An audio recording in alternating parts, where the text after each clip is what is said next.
The Daytona International, world's fastest motor speedway, into the class of 400, featuring America's fastest drivers in stock cars, competing before thousands of racing fans for the richest prizes.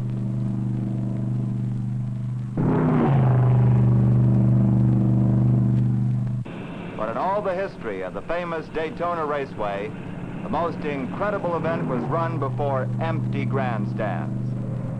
There were only a handful of cars, and yet they were destined to rewrite the pages of history.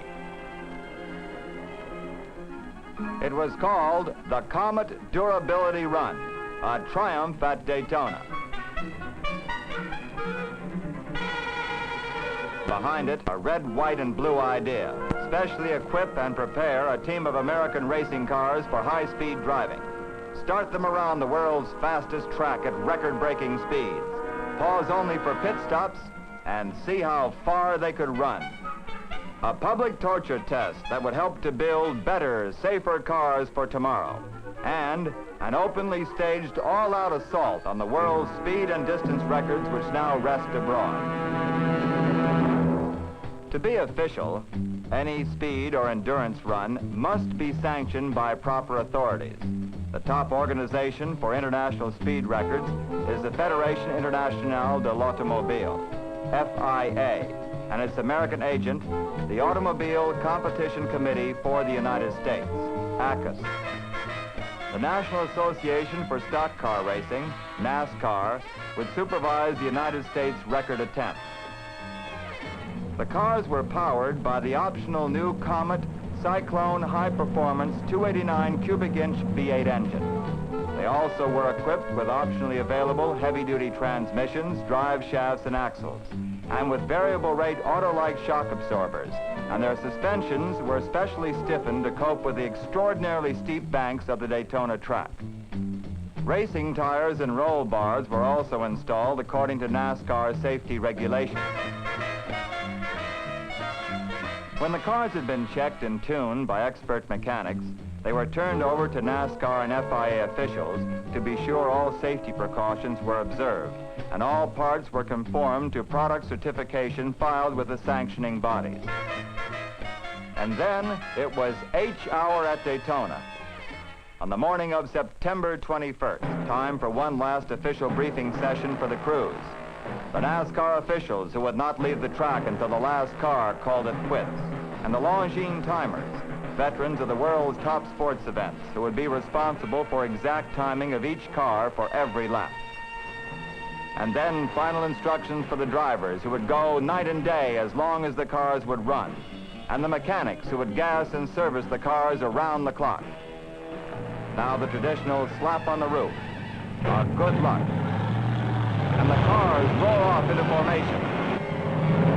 The green flag, a flying start, and an endless series of left turns. The drivers stretch out and the cars thunder by lap after lap. The opening pace, a dizzy 112 miles an hour.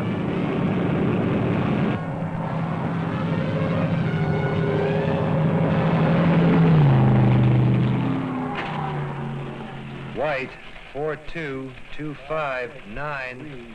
Blue, 44. Yellow, 4229. 4229. And from the mobile timing unit begins the special code and sounds of an important international trial.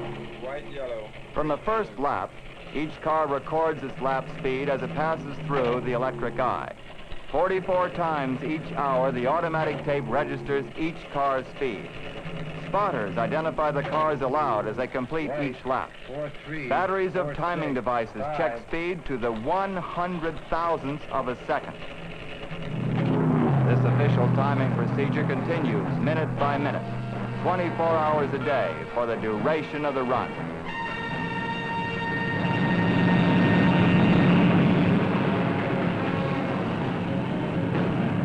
Radio contact between driver and engineer provide a valuable record of the car's performance as it builds up tremendous stress and strain during the run.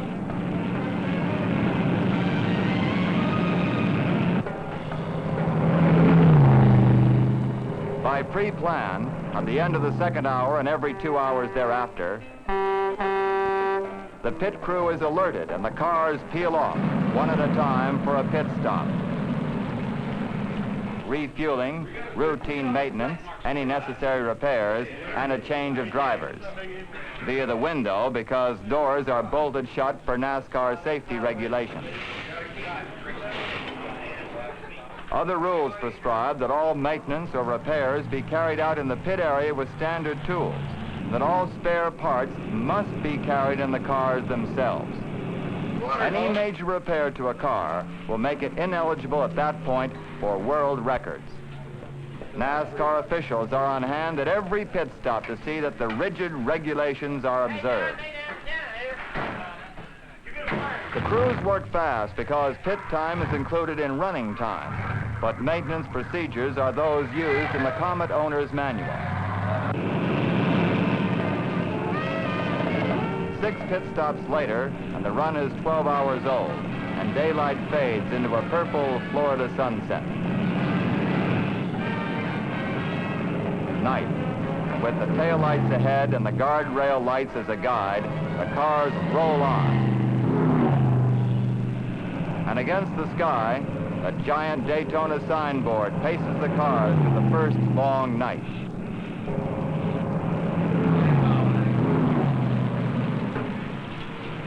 Pit stops, the change of drivers, official checkup, and gradually the routine is set. The drivers and cars charge on through the darkness.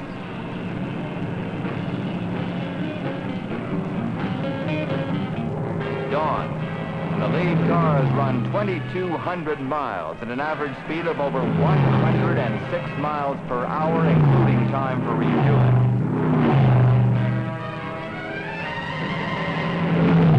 Now a bright new morning that seems to slip by. A slow, overcast second afternoon. Mile after mile, lap after lap, into the second twilight. The signboard totals the average speed for the first 40 hours.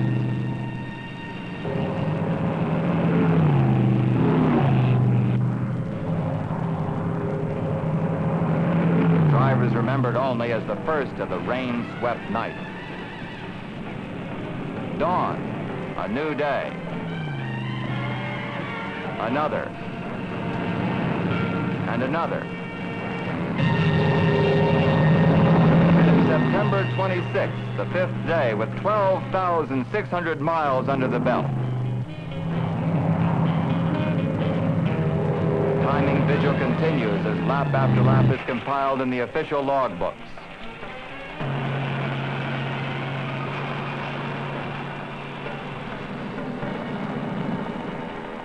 Pit stops.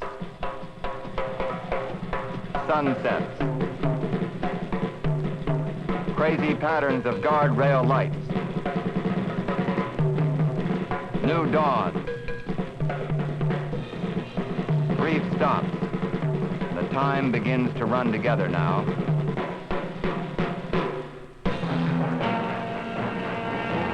And suddenly it's the 11th day, with a team logging over 28,000 miles, more than once around the Earth. And still, on and on, they streak through day and night.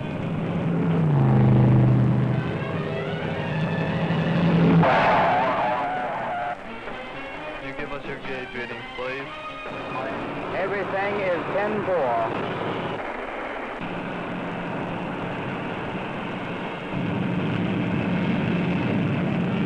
And somehow, it's the 16th day, and the cars have passed 39,000 grueling miles. And hour by hour now, new world speed and distance records are being tabulated for final FIA approval.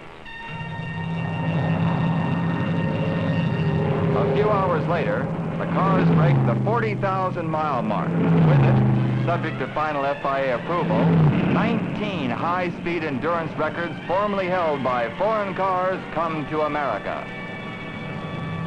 4 nights later, October 10th, on the 20th day, 50,000 miles flashes on the record board.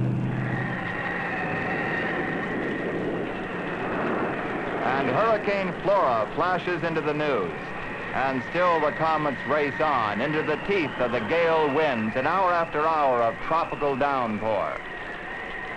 And now the strain of nearly 500 hours of run is beginning to tell. But out of the buildup of fatigue, a kind of toughness and pride begins to grow.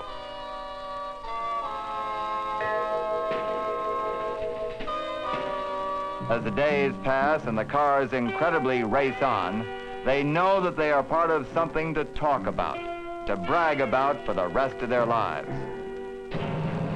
And on they drive day and night, and the run is 26 days old. With over 67,000 miles at an average speed of over 107 miles per hour.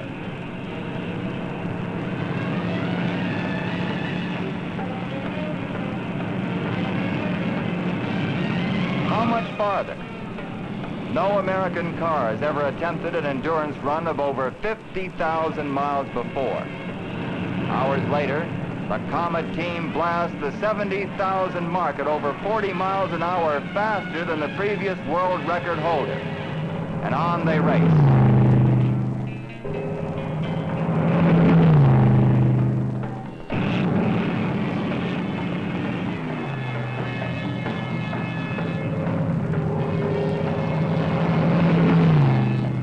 Trouble at 76,446 miles.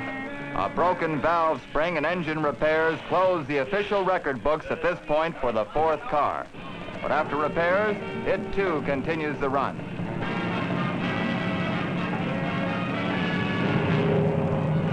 And now is 82,000 miles, October 22nd. 90,000 miles on the 26th. 98,000 miles on the 29th.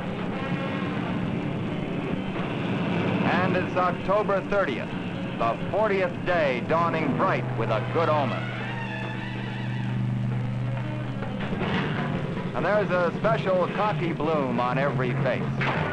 Hours away is an unbelievable goal. Round the track.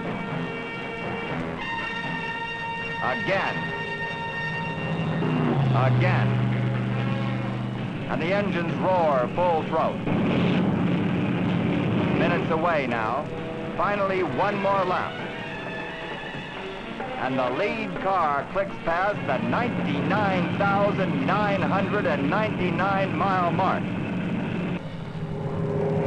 And flashes toward and under the flag stand where it all began, a fantastic continuous journey more than 40 days ago, over 960 hours ago.